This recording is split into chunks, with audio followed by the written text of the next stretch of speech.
नमस्कार सभी को। तो देखिए यहाँ पर हम लोग क्लास 9 साइंस के इम्पोर्टेंट 40 मल्टीपल चॉइस क्वेश्चंस को डिस्कस करेंगे।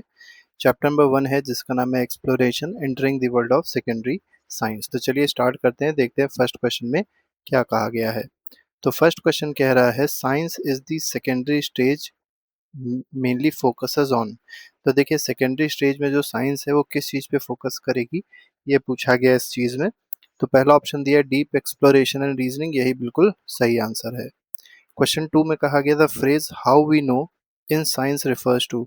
तो साइंस में हाउ वी नो का मतलब क्या होता है।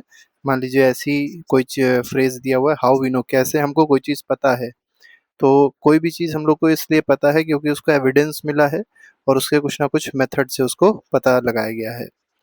Magnifying glass symbol represents. तो मैग्नीफाइंग ग्लास का जो सिंबल है वो क्या रिप्रेजेंट करता है, तो ये ऑब्जर्वेशन को रिप्रेजेंट करता है। ठीक है, तो आपने बुक में देखा होगा मैग्नीफाइंग ग्लास का सिंबल बना हुआ है, तो ये क्या रिप्रेजेंट करता है कि ऑब्जर्वेशन हो रही है। कंपस सिंबल रिप्रेजेंट्स, कंपस का जो सिंबल है वो क्या रिप्रेजेंट करता है, तो ये डायरेक्शन इन थिंकिंग को रिप्रेजेंट करता है। क्योंकि आपको पता होगा कंपस क्या दिखाता है, डायरेक्शन शो करता है। मैग्नेटिक कंपस जो होता है डायरेक्शन शो करता है, तो डायरेक्शन इन थिंकिंग को वो रिप्रेजेंट करेगा। क्वेश्चन नंबर 5 में कहा गया साइंटिफिक एक्सप्लोरेशन इज नॉट। तो साइंटिफिक एक्सप्लोरेशन क्या नहीं होता, तो रैंडम नहीं होता है, पर्पसफुल होता है, सिस्टमैटिक भी होता है, एविडेंस बेस्ड भी होता है। क्या नहीं होता, रैंडम नहीं होगा। साइंटिफिक एक्सप्लोरेशन कभी भी रैंडम नहीं होगा। Model in science are. तो साइंस में जो मॉडल्स होते हैं वो कैसे होते हैं, क्या वो केवल डायग्राम होते हैं, नहीं। ऑलवेज एक्यूरेट होंगे, नहीं। सिंप्लीफाइड रिप्रेजेंटेशन होंगे, यही बिल्कुल सही है इसका। तो सी ऑप्शन बिल्कुल सही हो जाएगा। क्वेश्चन नंबर 7 कह रहा है वाइल्ड मेकिंग मॉडल साइंटिस्ट। अब देखिए जब मॉडल बनाया जाता है तो साइंटिस्ट क्या किस बात का ध्यान देते हैं, ये आपको यहाँ पर बताना है। तो जो भी रेलिवेंट फैक्टर्स होते हैं उनको फोकस जरूर करते हैं, जो भी रेलिवेंट चीज़ें होती हैं उसको फोकस करते हैं, और जो इरेलीवेंट चीज़ें होती हैं उनको हटा देते हैं। तो इग्नोर द इम्पॉर्टेंट फैक्टर्स गलत है, इंक्लूड ऑल डिटेल्स ये भी गलत है, अवॉइड सिंप्लीफिकेशन ये भी गलत है। एट्थ क्वेश्चन कह रहा है ignoring air resistance is an example of. अब देखिए अगर मान लीजिए कोई भी क्वेश्चन है तो हम लोग हर क्वेश्चन में एयर रेजिस्टेंस को क्या करेंगे, ज़्यादातर केस में इग्नोर कर देंगे। तो ये इग्नोर किया जा रहा है, इसका मतलब क्या है कि हम लोग ने अपने मॉडल को सिंप्लीफाई कर लिया है। सी ऑप्शन बिल्कुल ठीक है। नाइन्थ क्वेश्चन कह रहा है which is not a feature of good model. तो गुड मॉडल का कौन सा इसमें फीचर नहीं होगा, तो रेलिवेंट होना चाहिए, कॉम्प्लेक्सिटी नहीं होनी चाहिए, ये गलत है। ये फीचर नहीं होता है गुड मॉडल का। कॉम्प्लेक्स तो होना चाहिए, तो ईजी होना चाहिए, एक्यूरेसी होनी चाहिए, सिंप्लिसिटी भी होना चाहिए। 10th क्वेश्चन कह रहा है तो इसका सही आंसर जो है वो कौन सा है, B option is correct. Question number 10th कह रहा है important factor in cricket shot model. Cricket shot model में जो इंपॉर्टेंट फैक्टर्स हैं वो क्या क्या है, तो जैसे मान लीजिए कोई पर्सन है क्रिकेट खेल रहा है और उसने एक शॉट मारा, तो इसमें कौन कौन सी चीज़ें आपको देखनी है, बैट का कलर नहीं देखना है मॉडल में, बैट का ब्रांड भी नहीं देखना है, और ग्रास भी नहीं देखनी है, स्पीड और डायरेक्शन को चेक करना है। ये इंपॉर्टेंट चीज़ है जो मॉडल में होनी चाहिए। आगे बढ़ते हैं, क्वेश्चन नंबर 11 देखेंगे साइंटिफिक लैंग्वेजेस। जो भी साइंस की लैंग्वेजेस होती हैं, साइंटिफिक लैंग्वेज होती है, वो कैसी होती है, तो वो प्रिसाइज होती है और क्लियर होती है। सिंपल वर्ड्स नहीं होते, अवॉइड सिंबल ये भी गलत है, ईजी भी नहीं होती, प्रिसाइज होनी चाहिए, क्लियर होनी चाहिए। वी रिप्रेजेंट्स, अब देखिए सिंबल जो स्मॉल वी है ये क्या रिप्रेजेंट करता है, ये वेलोसिटी को रिप्रेजेंट करता है। मास कैसे रिप्रेजेंट किया जाता है, स्मॉल एम से। करंट को कैपिटल आई से रिप्रेजेंट करते हैं और फोर्स को एफ से रिप्रेजेंट करते हैं। Question number 13 SI units ensure. तो एसआई यूनिट जो होती है स्टैंडर्ड्स होती हैं, स्टैंडर्ड यूनिट्स होती हैं, और ये क्या इंश्योर करती हैं कि हर जगह यूनिफॉर्मिटी बनी रहे। ठीक है, तो ए ऑप्शन इसमें बिल्कुल ठीक है। 14 क्वेश्चन कह रहा है airplane incident shows importance of. Airplane incident जो है, तो एयरप्लेन इंसिडेंट जो है वो किस चीज़ का इंपॉर्टेंस दिखाता है, तो ये यूनिट्स का, एसआई यूनिट का इंपॉर्टेंस दिखाता है। आगे बढ़ेंगे, अगला क्वेश्चन देखेंगे, क्वेश्चन नंबर 15 देखिए क्या कह रहा है। क्वेश्चन नंबर 15 में कहा गया मैथ इन साइंस हेल्प्स। तो साइंस में जो मैथमेटिक्स होती है वो किस तरीके से हेल्प करती है, तो ये रिलेशनशिप्स जो होती हैं फिजिकल क्वांटिटीज में उसको एक्सप्रेस करती है, तो ए ऑप्शन बिल्कुल ठीक है। क्वेश्चन नंबर 16 कह रहा है इक्वेशन रिप्रेजेंट्स। इक्वेशंस जो होंगी ये क्या रिप्रेजेंट करेंगी, तो इक्वेशंस रिप्रेजेंट करती है कांस्टेंट, गलत है, रिलेशनशिप को रिप्रेजेंट करती है। जैसे मान लीजिए डेंसिटी का फॉर्मूला होता है density is equal to mass upon volume. ठीक है, तो ये मास हो गया, ये वॉल्यूम कैपिटल वी से हो गया, ये क्या एक रिलेशनशिप है। ठीक है, और ये कौन रिप्रेजेंट कर रहा है, ये इक्वेशन रिप्रेजेंट कर रही है।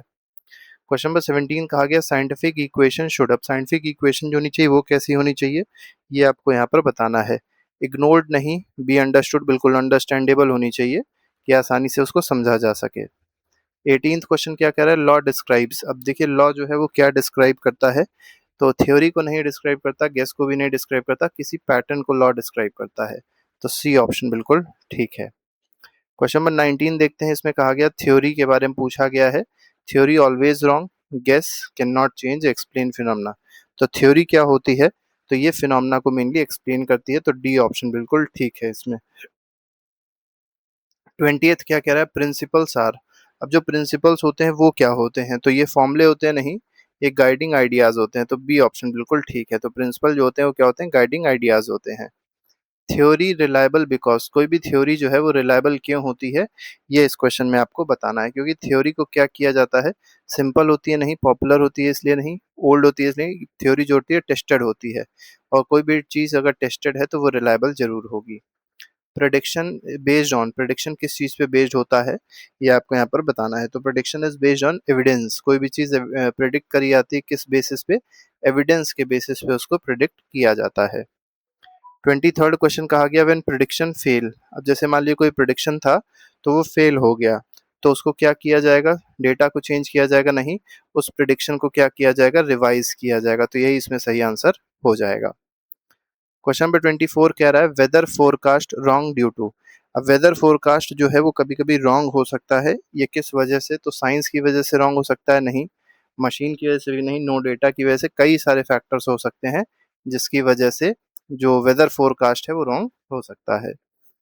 25th क्वेश्चन कह रहा है scientific thinking involve, scientific thinking जो होती है ये क्या इन्वॉल्व करती है, आपको यहाँ पर बताना है।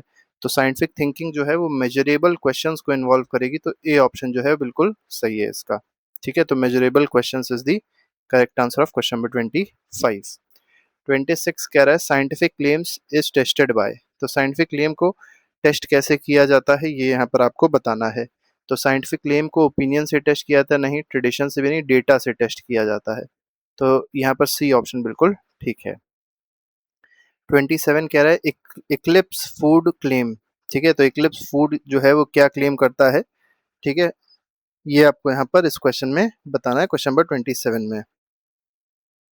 मतलब जो आपने सुना होगा कि जब इक्लिप्स हो तो फूड या खाना नहीं खाना चाहिए, तो ये जो क्लेम है ये साइंटिफिक नहीं है, ये अनसपोर्टेड है, इसके पीछे कोई एविडेंस या सपोर्ट नहीं दिया गया है, तो इसको अनसपोर्टेड में रखा जाएगा। ठीक है, क्वेश्चन नंबर 28 पे आते हैं एस्टिमेशन हेल्प्स, अब एस्टिमेशन जो है ये किस चीज़ में हेल्प करेगा, ये इस क्वेश्चन में बताना है। एग्जैक्ट वैल्यू फाइंड आउट करने में नहीं, थिंकिंग अवॉइड करने में नहीं, रिप्लेस कैलकुलेशन नहीं भी गलत है, यहाँ पर डी ऑप्शन सही है, रीजन को चेक करने में जो है वो एस्टिमेशन हेल्प करता है।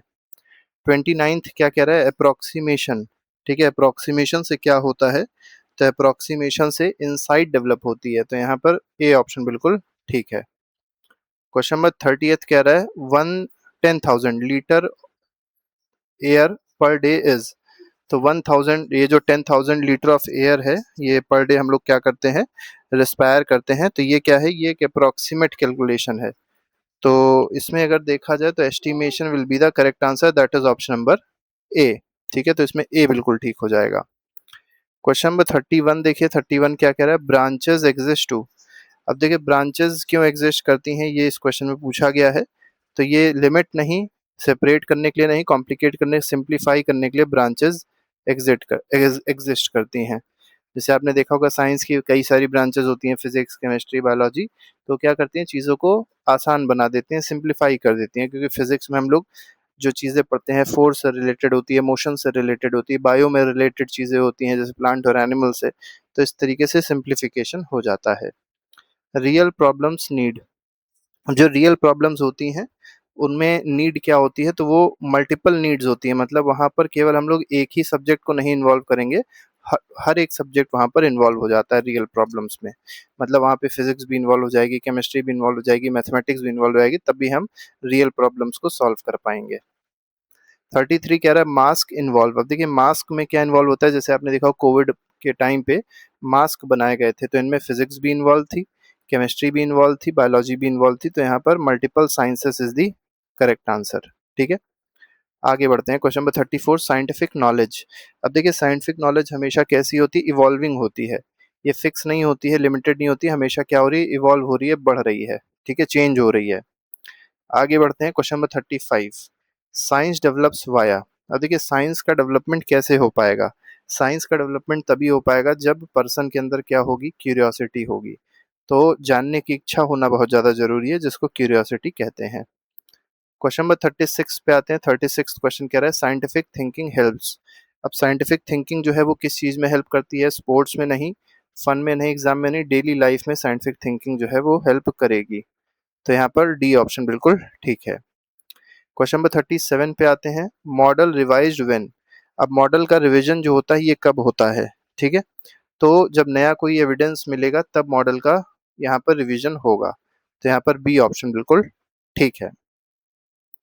38 क्वेश्चन कह रहा है नॉट साइंटिफिक प्रोसेसेस। अब देखिए नॉट साइंस, इसमें बताना है कौन सा ऐसा प्रोसेस है जो नॉन साइंटिफिक है, मतलब जिसमें साइंस इन्वॉल्व नहीं है। तो मेजरमेंट में साइंस इन्वॉल्व होती है, ऑब्जर्वेशन में भी इन्वॉल्व होती है, बिलीफ में साइंस इन्वॉल्व नहीं होती है। तो सी ऑप्शन बिल्कुल ठीक है इसका। 39 क्वेश्चन कह रहा है प्रोडिक्शन इज गुड व्हेन। तो प्रोडिक्शंस जो होती हैं वो कब अच्छी मानी जाती हैं, तो जब वो ऑब्जर्वेशन से ऑब्जर्वेशंस को क्या करेंगी, मैच करेगी। ठीक है, तो मैच ऑब्जर्वेशंस, ये इसका सही हो जाएगा। ठीक है, आगे बढ़ते हैं। क्वेश्चन नंबर लास्ट है आज का, साइंस इज। अब साइंस कैसी है, साइंस क्या होती है, तो साइंस एक तरीके की थिंकिंग है। तो यहाँ पर ए ऑप्शन बिल्कुल सही है। साइंस का एक्सपेरिमेंट नहीं कह सकते, इक्वेशंस नहीं कह सकते, फैक्ट नहीं कह सकते, साइंस क्या एक तरीके की सोच है, किसी काम को करने का तरीका है ये साइंस। ठीक है, तो इस तरीके से 40 क्वेश्चंस हम लोग ने डिस्कस किए। इसके अलावा हर एक चैप्टर के एमसीक्यूज जो हैं प्लेलिस्ट में लगे हैं, जिसको आप जाके देख सकते हो, अपना रिवीजन अच्छे से कर सकते हैं। अभी के लिए फिलहाल नहीं, thank you very much, good bye, जय हिंद।